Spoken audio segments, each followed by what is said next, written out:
Hello everybody. I decided to make another 2 or 3 videos today regarding some of the biggest and more confusing questions around the world regarding God. Even myself, I was wondering if there is really an answer that can convince you about this question.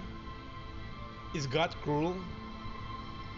Does God create this world even if it is free will, a cruel world? What's going on in this world? What happened? Is this the life born, procreate, have children, and die? And that's it. We might go to heaven or hell. I already explained. Hell is symbolic. You're going to the grave because thus you are and thus you are going to become. That's what God told Adam.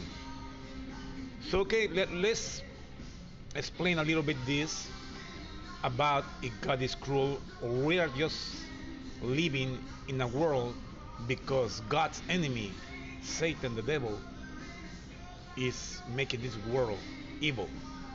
But not for too long. There was a challenge to the God authority, and it will end because God is promised you everybody. Okay, do you find this question is God cruel? Shocking? Some do, but a lot of people today wonder whether God is cruel or they assume that He is. Why? Some who survive natural disasters ask why does God allow these things to happen? Is He indifferent? Or is He cruel? Or whatever. Others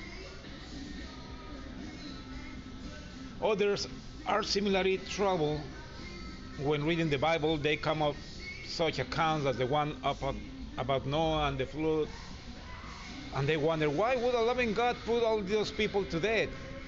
Is He cruel?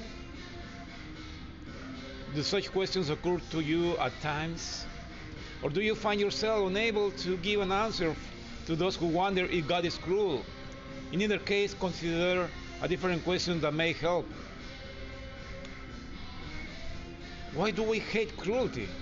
All of us, most of us, or all of us, we hate cruelty, even though hate is not good. Simply put, we hate cruelty because we have a sense of right and wrong, good or evil. Where these feelings come from, not from evolution. We differ greatly from animals in that respect, even though animals have shown some kind of intelligence that they don't want to harm sometimes other animals, and even when you are playing with your dog, he bites you but gently because he knows he can harm you. Even in the wild world of animals, sometimes we see some animals maybe feeling pity of some prey. Could be. Our Creator made us in His image. That means that we're intelligent beings, capable of have common sense. Good, we know what is right and what is wrong, what is good, what is evil, in the most primitive way of intelligence. So God gave us the capacity to reflect His qualities and moral standards. Where does the moral standards come from? The first book was the Bible, and we have dozens of books of laws for attorneys and courts and judges, but mostly it's based upon the Bible. Now we have these volumes of books according to each country their own laws. If we receive our sense of right and wrong, good or evil, from God and we tend to hate cruelty, does that not suggest that God hates it too? The Bible confirms such logic, for in the Bible God assures us, my ways are higher than your ways, and my thoughts than your thoughts. If we were to judge God to be cruel, would we not be stating that opposite in effect, saying that our ways are higher than His? It would surely be wise to gather more facts before taking such a stand.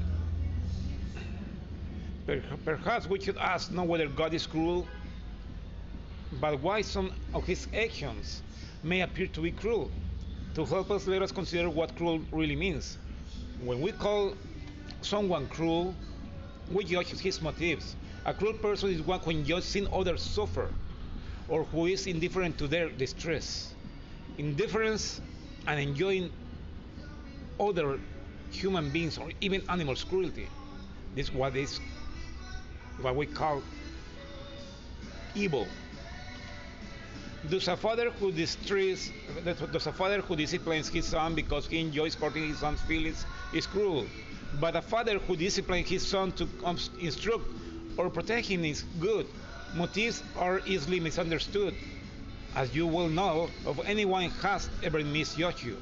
Let us consider two of the reasons why some think of God as cruel: the natural disasters we see today and the divine judgment we read about in the Bible. Do the facts really show that God is cruel?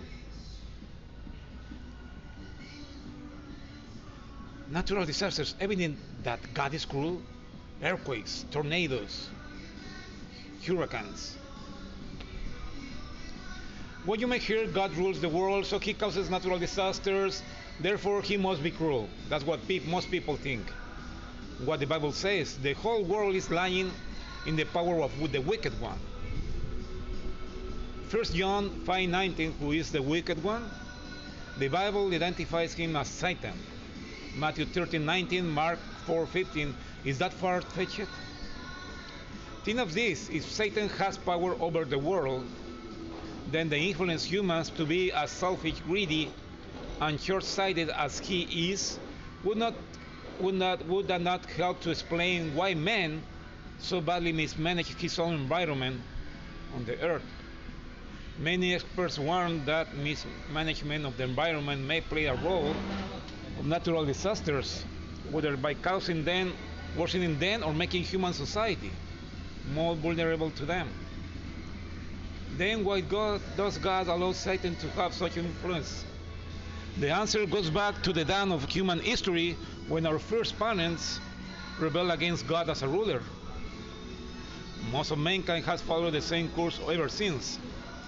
That shows the rejection of the rule of God has placed the world of mankind in the hands of God's enemy, Satan. Jesus does call Satan the ruler of the world, John 14:30. Will Satan rule forever? Of course not. Yahweh is not callously indifferent to the suffering that Satan causes. In fact, God is deeply moved by human suffering.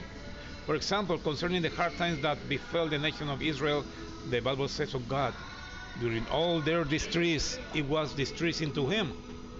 Isaiah 63:9. Mercifully, God has arranged to bring the cruel rule of Satan to an end soon. He has appointed his Son, Jesus Christ, to be a just and righteous King forever. How are you involved? Although Satan's rule has failed to protect people from natural disasters, Jesus' rule will do so.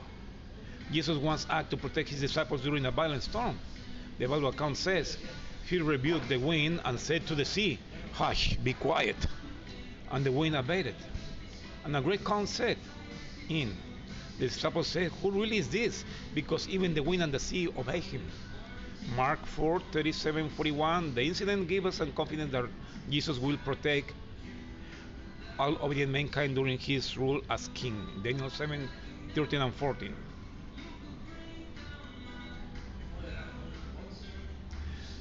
I'm going to make another video because TikTok just give us the opportunity to have a 10-minute video. This is going to be part 1. Is God cruel? Okay. In a moment I will upload the other video.